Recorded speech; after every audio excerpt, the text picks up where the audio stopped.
हिंदी को लेकर राज्य की सियासत गरमाई हुई है। बढ़ते विरोध को देखते हुए राज्य सरकार ने निर्णय को लागू नहीं करने की बात कही है। वहीं सरकार के इस निर्णय पर साहित्य मंडल के पूर्व अध्यक्ष श्रीपाद जोशी ने आलोचना करते हुए कहा कि बिना किसी से पूछे सरकार ने ये निर्णय लिया है।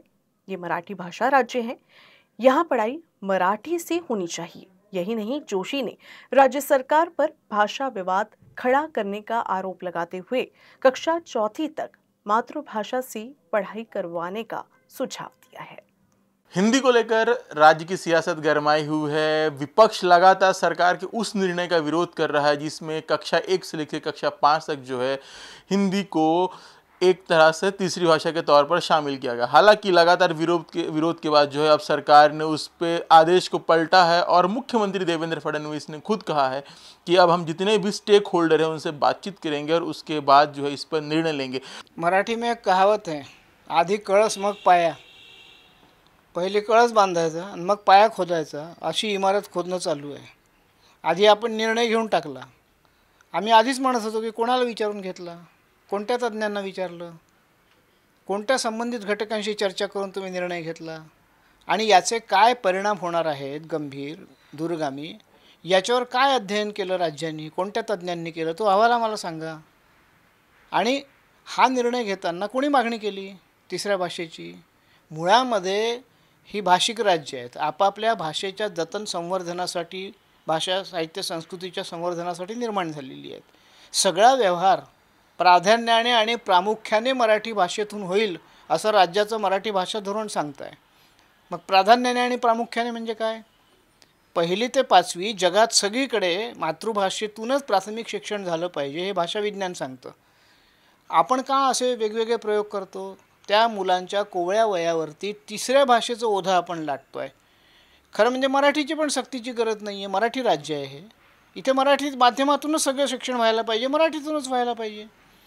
तुम्ही 96 साली इंग्रजी भाषा सक्तीची केली, त्याच्यामुळे आम्हा लोकांना मराठीच्या शाळा बंद पडायची, मराठीची अवहेलना व्हायची, मराठी पूर्णपणे बाजूला व्हायची जी वेळ येत गेली। त्यामुळे मराठी भाषा सक्तीची करा 1ली ते 10वी हा कायदा करण्याची मागणी करून तो करून घ्यावा लागला।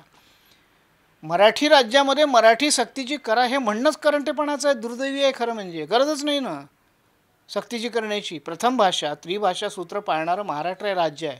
महाराष्ट्राने कधीही हिंदीचा विरोध केलेला नाही आजपर्यंत आणि महाराष्ट्रात हिंदी विरोधाचं वातावरण नाही आहे। ते आता तुम्ही तयार करताय तुमच्या राजकारणासाठी, राजकारणाच्या सोयीसाठी।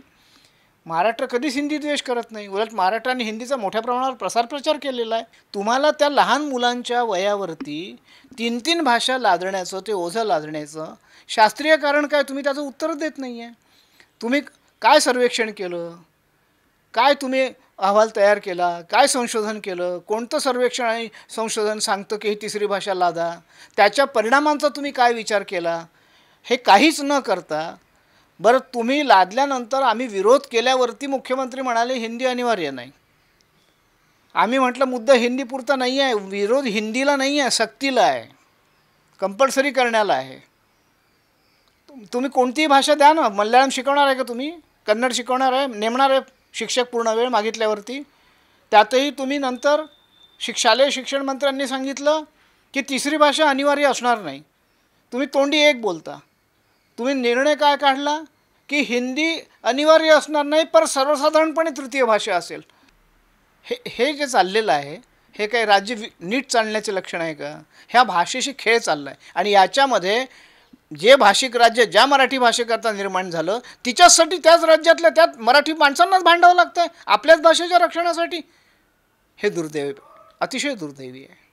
तो ये थे जोशी सर जिनका कहना है कि जो सरकार का जो निर्णय है वो सीधा सीधा एक राजनीतिक निर्णय है जिससे चुनाव में वोटों का ध्रुवीकरण हो सके।